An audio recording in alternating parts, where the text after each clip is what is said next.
जय Hind and hello guys, स्वागत है आपका आपके अपने YouTube चैनल ज्ञानदेह होस्ट में। और इस वीडियो में मैं आपको बताने वाला हूं रेलवे रिक्रूटमेंट बोर्ड यानी कि आरआरबी जूनियर इंजीनियर यानी कि जेई ऑनलाइन फॉर्म 2024 के बारे में। गाइस वैसे तो मैं इसके फॉर्म फिलअप की वीडियो ऑलरेडी बना चुका हूं, बट अभी आपके सामने काफ़ी सारी अलग अलग तरह की प्रॉब्लम आ रही है इस फॉर्म को भरते समय। तो यहाँ पर आपको इन सभी प्रॉब्लम का सोल्यूशन उसी स्टेप पर जाकर के दिया जाएगा और आपको यहाँ पर जो बाकी लोगों ने गलती की है उनकी गलती से सीख करके कैसे आपको फॉर्म को भरना है वो बताया जाएगा। तो वीडियो को आपको पूरा देखना है और कहीं पर कोई भी सवाल डाउट रह जाए तो वो आप कमेंट के माध्यम से पूछ लीजिएगा। अब चलिए शुरू करते हैं। अगर आपने अभी तक वीडियो को लाइक नहीं किया हो तो यार वीडियो को लाइक कर दीजिएगा, क्योंकि आपके एक लाइक करने से काफ़ी सारा मोटिवेशन मिलता है। एंड अगर आप चैनल के ऊपर नए हैं तो चैनल को सब्सक्राइब करके बेल आइकन ऑन कर लीजिए। उसके बाद जो लिंक मैं आपको इस वीडियो को डिस्क्रिप्शन में दिया हूँ ये आप ओपन करिएगा। इसको ओपन करने के बाद आपको जानने को मिलेगा कि कितनी वैकेंसी है, फीस आपको क्या पे करनी है, एज लिमिट कितनी है और फॉर्म आप लोग 29 अगस्त 2024 तक भर पाएंगे। सभी आपके RRB wise category wise vacancy यहाँ पर आपको देखने को मिल रही है। अब आप इंपोर्टेंट लिंक के सेक्शन में आकर के अप्लाई ऑनलाइन लिंक ओपन करेंगे, देन आपके सामने होम पेज आ जाएगा। अब आप यहाँ पर ऑलरेडी अगर आरआरबी जो अभी रिसेंटली फॉर्म निकले थे रेलवे के द्वारा वो भरे हैं तो फिर आप यहाँ पर अपना लॉगिन कर लेंगे ऑलरेडी हैव एन अकाउंट के ऊपर क्लिक करके। बट अगर आप फ्रेशर है, पहली बार इस वेबसाइट का इस्तेमाल करके कोई फॉर्म भर रहे हैं तो क्रिएट एन अकाउंट इसके ऊपर क्लिक करेंगे। और यहाँ पर भी आपको यही बोला जा रहा है नोट करके कि अगर आपने रिसेंटली आरपीएफ एसआई का फॉर्म भरा था या फिर एएलपी का फॉर्म भरा था या फिर जो आपका कांस्टेबल का फॉर्म है वो भरा था या फिर जो टेक्नीशियन की वैकेंसी आई थी आरआरबी की वो आपने भरी थी तो आपको दोबारा रजिस्ट्रेशन करने की आवश्यकता नहीं है। पर अगर आप फ्रेशर है तो आप यहाँ पर नया रजिस्ट्रेशन करेंगे तो आप ओके कर दीजिए। उसके बाद में कंट्री ऑफ नेशनलिटी में आप इंडिया सेलेक्ट कर लेंगे। फिर जो भी आपका फुल नेम है वो आपको यहाँ पर 10th के सर्टिफिकेट के अकॉर्डिंग एंटर करना है। उस नाम को दोबारा डाल करके आपको वेरीफाई कर देना है। फिर पूछा कि क्या आपने 10वीं के बाद में कभी अपना नाम बदला है, अगर हाँ तो यस, नहीं तो आप नो करेंगे। फिर गाइज जो भी आपकी डेट ऑफ बर्थ है वो आप यहाँ पर कैलेंडर के ऊपर क्लिक करके सिलेक्ट कर लेंगे। जो भी आपका ईयर है पहले आपको वो सिलेक्ट करना होगा। फिर यहाँ से आपका जो मंथ है वो आप सिलेक्ट करेंगे और फिर आपका डे, तो आपका डेट ऑफ बर्थ आ जाएगा, उसको दोबारा सिलेक्ट करके वेरीफाई कर लेंगे। फिर आप आपका जेंडर सेलेक्ट करेंगे, उसको दोबारा सिलेक्ट करके वेरीफाई करेंगे।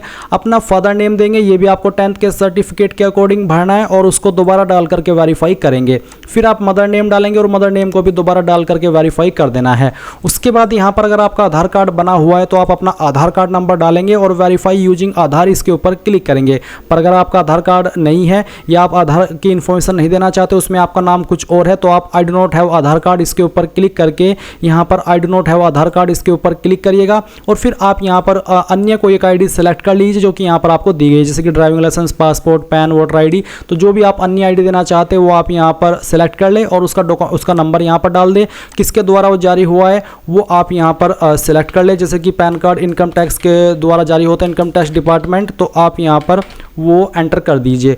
उसके बाद में पैलेस ऑफ इशू, तो कहाँ से इशू होता है, ये मुंबई से इशू होता है, तो आप यहाँ पर इसको इस तरह से डाल दीजिए। फिर आप आपका ईमेल एड्रेस जो कि आप यहाँ पर रजिस्टर करना चाहते हैं वो भरिए और जनरेट ईमेल ओटीपी पर जैसे ही क्लिक करेंगे आपकी ईमेल के ऊपर एक ओटीपी जाएगा जो कि आपको चेक करके यहाँ पर डाल देना है। उसके बाद आप आपका मोबाइल नंबर डालेंगे और उसके ऊपर भी ओटीपी जनरेट करने के बाद वो ओटीपी यहाँ पर डाल करके वेरीफाई कर देंगे। फिर आप एक पासवर्ड बनाएंगे। पासवर्ड आपका कैसा हो उसका एग्जांपल आप देख लीजिए। पासवर्ड के अंदर इंग्लिश का कैपिटल लेटर, स्मॉल लेटर, कोई एक स्पेशल कैरेक्टर और साथ ही आपको डिजिट का इस्तेमाल करना है। तो कुछ इस तरह का पासवर्ड आप बना लेंगे और उसको दोबारा डाल करके वेरीफाई कर देंगे। फिर एक कैप्चा कोड डालेंगे और preview and create an account इसके ऊपर क्लिक करेंगे। तो गाइज जितनी भी इंफॉर्मेशन आपने भरी होगी अभी तक वो आपके सामने आएगी। जब आप उनको वेरीफाई कर ले कि हाँ सभी जानकारी सही है तब आप यहाँ पर इसको सबमिट करेंगे, यानी कि अपना रजिस्ट्रेशन कर लेंगे। मेरा रजिस्ट्रेशन ऑलरेडी हो रखा है इसलिए अब मैं यहाँ पर होम पेज पर आता हूँ और आपको भी ऐसा ही आना है। जब आपका रजिस्ट्रेशन हो जाए और फिर आप ऑलरेडी हैव एन अकाउंट इसके ऊपर क्लिक करेंगे और जो नंबर या ईमेल एड्रेस अभी आपने रजिस्टर किया वो यहाँ पर डालेंगे। जो पासवर्ड बनाया है अभी आपने आपकी मर्जी का वो आप डालेंगे और एक कैप्चा कोड डालने के बाद लॉगिन के ऊपर क्लिक करेंगे। लॉगिन के ऊपर क्लिक करने के बाद आपके सामने ये वाला इंटरफेस आएगा। अभी आप यहाँ पर ऑनलाइन एप्लीकेशन के सेक्शन पर आएंगे और आप देख सकते हैं कि आपकी जेई की वैकेंसी यहाँ पर आपको देखने को मिल रही है। तो आपको सबसे पहले ये सिलेक्ट करना है कि आपको किस आरआरबी के लिए अप्लाई करना है। अगर अभी तक आपने ये नहीं जाना कि कौन से आरआरबी के अंदर किस कैटेगरी में कितनी वैकेंसी है, तो एक बार यहाँ पर जो लिंक मैं वीडियो को डिस्क्रिप्शन में दिया हूँ इसको ओपन करके आप इस टेबल में आकर के देख लीजिएगा, और जिसके लिए भी फिर आपको यहाँ पर अप्लाई करना है वही आपको यहाँ पर आरआरबी सेलेक्ट करना होगा आपकी चॉइस के अकॉर्डिंग। फिर आप यहाँ पर टिक करेंगे एंड उसके बाद में आप नेक्स्ट के ऊपर क्लिक करेंगे। अब यहाँ पर जो इन्फॉर्मेशन मैंने जो एएलपी का फॉर्म भरा था, टेक्नीशियन का भरा था, कांस्टेबल एसआई का भरा था और उस वक्त भरी थी, वो यहाँ पर फैच कर ली गई है। अगर आप फर्स्ट टाइम भर रहे हैं तो फिर आपको ये शुरू से भरनी होगी। इसमें देख सकते हैं मेरी जानकारी फैच है और कुछ जानकारी अभी यहाँ पर मैं आपको दिखाता हूँ। जैसे कि मेंटल स्टेटस आप बताएंगे मैरिड है अनमैरिड है, आपका रिलीजन क्या है वो आपको सेलेक्ट करना होगा। क्या जो छूट मिलती है फीस में, जैसे कि SC/ST को 250 रुपये फीस पे करनी होती है और जो कि एग्जाम होने के बाद में वापस हो जाएगी, तो आप क्या वो चाहते हैं एग्जाम्सन, तो आप यहाँ पर यस कर दीजिए। मदर टंग आपकी मातृभाषा कौन सी है वो आप सेलेक्ट करेंगे, और choice of language for examination आप किस लैंग्वेज में देना चाहते हैं वो लैंग्वेज सेलेक्ट कर लेंगे। आपकी बॉडी के ऊपर वो निशान जिससे आपकी बॉडी की पहचान होती है, निशान आपकी बॉडी के ऊपर कहीं पर भी हो सकता है, आप उस निशान के बारे में लिखेंगे। अगर नहीं है कोई भी निशान तो 9 मार्क लिख दीजिएगा। और अगर आपकी बॉडी के ऊपर जैसे कि यहाँ पर 2 मार्क देने हैं बॉडी के, तो अगर एक ही मार्क है तो सेकंड में आप 9 मार्क ही लिखिएगा क्योंकि ये भरना अनिवार्य है। उसके बाद आती है कास्ट कैटेगरी सर्टिफिकेट की जानकारी। तो मैंने यहाँ पर इस फॉर्म को ऐसे से भरा है, तो मैं यहाँ पर आप यहाँ पर देख सकते हैं कि आपको कम्युनिटी देखने को मिल रही है, तो आप आपकी कास्ट कैटेगरी सेलेक्ट कर लेंगे। फिर आपका कास्ट कौन सा है वो कास्ट आप यहाँ पर लिखेंगे। सर्टिफिकेट नंबर आपको यहाँ पर डाल देना जो कि आपको सर्टिफिकेट के ऊपर मिल जाएगा, और कौन सी अथॉरिटी के द्वारा ये जारी हुआ है। आपका जो सर्टिफिकेट है वो आपको देखना है, और उसमें जहाँ पर नीचे मोहर लगी हुई होती है, जहाँ पर साइन हुए होते हैं, वहीं पर सक्षम अधिकारी के बाद में लिखा होता है एक पोस्ट का नाम। तो जिस भी पोस्ट के अधिकारी ने उसको जारी किया है वो पोस्ट आपको यहाँ पर सेलेक्ट कर लेनी है। अगर इसमें ना हो तो आप यहाँ पर देख सकते हैं कि अदर का ऑप्शन है, नहीं है, तो बल्कि अदर का ऑप्शन इसमें नहीं दिया तो आपको इसमें पोस्ट ही देखनी होगी। जैसे कि अगर आपके तहसीलदार द्वारा जारी हुई है तो आप यहाँ पर तालुका मजिस्ट्रेट ये सिलेक्ट कर सकते हैं, और जो भी है बेसिकली आपके सर्टिफिकेट के अकॉर्डिंग जिसने आपका सर्टिफिकेट जारी किया है वो पोस्ट आपको सेलेक्ट करनी होगी। कौन सी स्टेट के द्वारा जारी हुआ है वो आप सेलेक्ट करेंगे, किस डेट में जारी हुआ है वो डेट सेलेक्ट करेंगे, और उसके बाद में क्या जो free rail travel pass for the exam है क्या आप उसको अवेल करना चाहेंगे, लेना चाहेंगे। अगर हाँ तो यस, नहीं तो आप नो करेंगे। आपका नज़दीकी रेलवे स्टेशन कौन सा है वो आप डाल देंगे, और साथ ही साथ यहाँ पर जो आपका कास्ट सर्टिफिकेट है वो भी आपको अपलोड करना है। अपलोड डॉक्यूमेंट के ऊपर क्लिक करने के बाद में, और जो भी आपकी फाइल है वो आपको PDF फॉर्मेट में यहाँ पर अपलोड करनी है और फिर सेव कर देना है। उसके बाद आपके सामने यहाँ पर आपका पोस्टल एड्रेस आएगा, तो एक तरफ है प्रेजेंट और दूसरी तरफ है परमानेंट एड्रेस। तो जो भी है वो आप यहाँ पर भरिए, पहले स्टेट सेलेक्ट कीजिए, फिर डिस्ट्रिक्ट, उसके बाद में जो आपका एड्रेस है वो यहाँ पर डाल दीजिए। आपका टाउन सिटी कौन सा है वो आप यहाँ पर लिख दीजिए, और आपका पिन कोड भी डाल दीजिए। अगर आपका प्रेजेंट और परमानेंट एड्रेस एक ही है, अलग अलग नहीं है, तो यहाँ पर नीचे टिक कर दीजिएगा। अलग है तो अनटिक करके अलग से परमानेंट एड्रेस भरिए और सेव कर दीजिए। अब गाइज आप जैसे ही सेव करने के बाद नेक्स्ट के ऊपर क्लिक करेंगे तो यहाँ पर आपके सामने कुछ एक्स्ट्रा इन्फॉर्मेशन आएगी, जैसे कि सवाल पूछे कि क्या आप एक्स सर्विसमैन है, अगर हाँ तो यस, नहीं तो आप नो करेंगे। अगर आप विकलांग है तो आप यस करिए, नहीं तो यहाँ पर भी आपको नो करना है। अगर आप EBC यानी कि इकोनॉमिकली बैकवर्ड क्लास से आते हैं तो यस करिए, नहीं तो यहाँ पर भी नो करना होगा। क्या आप एक रेलवे के जो सर्विंग एप्लीकेंट है वो है, यानी कि ऑलरेडी रेलवे के अंदर जॉब कर रहे हैं, अगर हाँ तो यस, नहीं तो यहाँ पर भी आपको नो करना है। करंट एम्प्लॉयमेंट अगर डिटेल इसमें कोई है, जैसे कि सेंट्रल गवर्नमेंट, स्टेट या फिर किसी प्राइवेट कंपनी में काम करते तो वो सेलेक्ट कर लीजिए, नहीं तो आप नॉट एप्लीकेबल के ऊपर टिक करेंगे। उसके बाद यहाँ पर आपको बैंक की डिटेल देनी है जो कि फीस रिफंड के लिए काम आएगी। तो आपका अकाउंट किस नाम से है उसका नाम लिखिए, अकाउंट नंबर दीजिए, IFSC कोड डालिए जो कि आपको आपकी पासबुक के ऊपर मिल जाएगा, और फिर कंफर्म के ऊपर जैसे ही क्लिक करेंगे तो बैंक का नाम और बैंक का एड्रेस ऑटोमेटिकली फैच कर ले जाएगा। उसके बाद आप सेव करिए और नेक्स्ट के ऊपर क्लिक कर दीजिए। अब आपके सामने क्वालिफिकेशन की जानकारी आएगी, तो सबसे पहले आप यहाँ पर 10th देख सकते हैं, आपको मैट्रिकुलेशन सेलेक्ट करना होगा, और उसमें आपको क्या क्या भरना है वो आप देख लीजिए।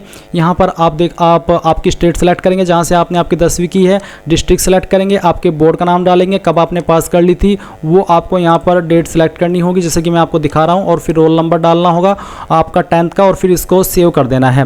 फिर आप यहाँ पर जो आपकी सेकंड क्वालिफिकेशन है वो यहाँ पर ऐड करेंगे, ऐड के ऊपर क्लिक करके। इसमें आपको जैसे बताना कि आप 3 ईयर डिप्लोमा के माध्यम से अप्लाई करें, डिग्री इन इंजीनियर या फिर बैचलर ऑफ साइंस, तो जिसके भी माध्यम से कर रहे हैं वो आपको सेलेक्ट कर लेना है। फिर आपको आपका डिसिप्लिन सेलेक्ट कर लेना है, सब स्ट्रीम जो भी है आपका वो यहाँ पर डाल दीजिए, नहीं है तो खाली छोड़ दीजिए। स्टेट आपकी जो है वो सेलेक्ट कर लीजिए, डिस्ट्रिक्ट आपको सेलेक्ट कर लेनी है, आपको आपकी जो यूनिवर्सिटी है या फिर कॉलेज है उसका नाम आपको यहाँ पर एंटर करना है। ये एंटर करने के बाद में आप यहाँ पर डेट ऑफ पासिंग आपकी जो भी है वो सिलेक्ट करेंगे और ऐड के ऊपर क्लिक करने के बाद ये जानकारी भी ऐड कर देंगे और फिर नेक्स्ट के ऊपर क्लिक करेंगे। अब आपको यहाँ पर फोटो एंड साइन अपलोड करना है। गाइस फोटो में आपको बिल्कुल भी प्रॉब्लम नहीं करनी है, क्योंकि अभी आपने देखा कि रिसेंटली इस वेबसाइट के माध्यम से जितने भी फॉर्म भरे गए थे उसमें बहुत सारे कैंडिडेट ने फोटो के अंदर गलती की थी, बैकग्राउंड व्हाइट नहीं रखा था। तो फिर बहुत सारे ऐसे कैंडिडेट रहे कि उनके फॉर्म दोबारा से उनको बोला कि आप अपना फोटो साइन अपलोड कीजिए, नहीं तो आपका एडमिट कार्ड नहीं आएगा। इसलिए आपको कोई गलती नहीं करनी है। किस तरह का फोटो एक्सेप्ट होगा और किस तरह नहीं वो आप देख लीजिए। ऊपर जितने भी आपको डेमो दिए गए हैं ये एक्सेप्ट नहीं हो गए, बिल्कुल ये वाला फोटो एक्सेप्ट होगा जिसमें कि व्हाइट बैकग्राउंड और इस तरह का उसमें आपको फोटो को अपलोड करना है। तो ये चीज़ ध्यान दीजिएगा। और यहाँ पर गाइज मैं आपको बता दूं कि यूट्यूब के ऊपर काफ़ी सारी वीडियोस मिलेगी आपको कि कैसे फोटो अपलोड करना है, किस साइज में बनाना है, तो वो आप देख लीजिएगा, आपको वहाँ से क्लैरिफिकेशन मिल जाएगा। तो उसी के अकॉर्डिंग आपको यहाँ पर फिर आपका जो भी फोटो है वो अपलोड करना है। मैं इस फॉर्म को डेमो के लिए भरा हूँ, तो मैं एक यहाँ पर रैंडम फाइल सिलेक्ट कर लेता हूँ और फिर मैं इसको ओपन करता हूँ। ओपन करने के बाद आप जानेंगे कि आपका फोटो का साइज 30 से प्लस KB रहना चाहिए और 70 KB के बीच में होना चाहिए। तो मैंने यहाँ पर एक ये रैंडम फाइल सिलेक्ट की। अब अगर आपको इसको जूम इन और जूम आउट करना चाहते तो कर लीजिए, नहीं तो आप इसको राइट के आइकन के ऊपर क्लिक करेंगे और इसके ऊपर क्लिक करने के बाद देखेंगे कि फाइल यहाँ पर आ चुकी है। तो इस तरह से आपको ये अपलोड करना है। फिर साइन अपलोड करेंगे। साइन का साइज भी 30 से 70 KB के बीच में रखा है, डायमेंशन भी आप यहाँ पर देख सकते हैं। तो इस तरह से आप इसको कर देंगे और फिर सेव कर दीजिएगा। अब गाइज यहाँ पर आपके सामने जो RRB की प्रेफरेंसेस का ऑप्शन है वो आ चुका है। तो आपको किसको क्या प्रेफरेंस देनी है, मैं इन सभी के लिए एलिजिबल हूँ प्रेफरेंस देने के लिए। तो आपको जिसको जिस नंबर पर देनी है वो आप पहले टिक कीजिएगा। जैसे कि मैंने पहले वाला ये टिक किया, फिर मैंने ये, और उसके बाद में इस तरह से आपको ये प्रेफरेंसेस दे देनी है। फिर आप यहाँ पर टिक करेंगे और उसके बाद में आप यहाँ पर देख सकते हैं सिलेक्ट एलिजिबल एग्जाम ग्रुप। तो आप इसके ऊपर क्लिक कीजिए और यहाँ पर आप एग्जाम ग्रुप क्या रखना चाहते हैं, mechanical and allied engineering, electronics and allied engineering. तो जिसमें जो भी आप रखना चाहते हैं एग्जाम ग्रुप वो आप सिलेक्ट कर लीजिए और फिर इसके ऊपर टिक कर दीजिए। एंड देन यहाँ पर टिक करेंगे। पहले इस कहाँ से आप इस फॉर्म को भर रहे हैं उस सिटी का नाम आप यहाँ पर डाल दीजिए और फिर आप प्रीव्यू एप्लीकेशन के ऊपर क्लिक कीजिए। तो इससे जितनी भी जानकारी आपने शुरू से लेकर अभी तक भरी है वो आपके सामने आएगी। अगर आपको लगता है कि कोई जानकारी गलत हो गई है तो एडिट के ऊपर क्लिक करके एडिट कर लीजिएगा, नहीं तो यहाँ पर टिक कीजिए और यहाँ से सबमिट कर दीजिए। अब आप यहाँ पर देखेंगे applicant will not be able to make any correction in the online application form after submission, यानी कि अगर आपने एक बार सबमिट कर दिया तो उसके बाद में आप कोई भी जानकारी करेक्ट नहीं कर पाएंगे। इसलिए गाइज पूरी तरीके से श्योर होकर के ही आपको सबमिट करना है और जैसे आप सबमिट कर देंगे तो उसके बाद आपको आपकी एप्लीकेशन फीस जमा करनी है और फीस जमा करने पर जैसी फीस अपडेट हो जाए तो आप आपके फॉर्म का फाइनल प्रिंट आउट ले पाएंगे। अगर फीस जमा करने में कोई प्रॉब्लम आती है तो कमेंट के माध्यम से पूछ लीजिएगा। सो ये थी आपकी जानकारी, आई होप आपको पसंद आई होगी। So thanks for watching. जय हिंद।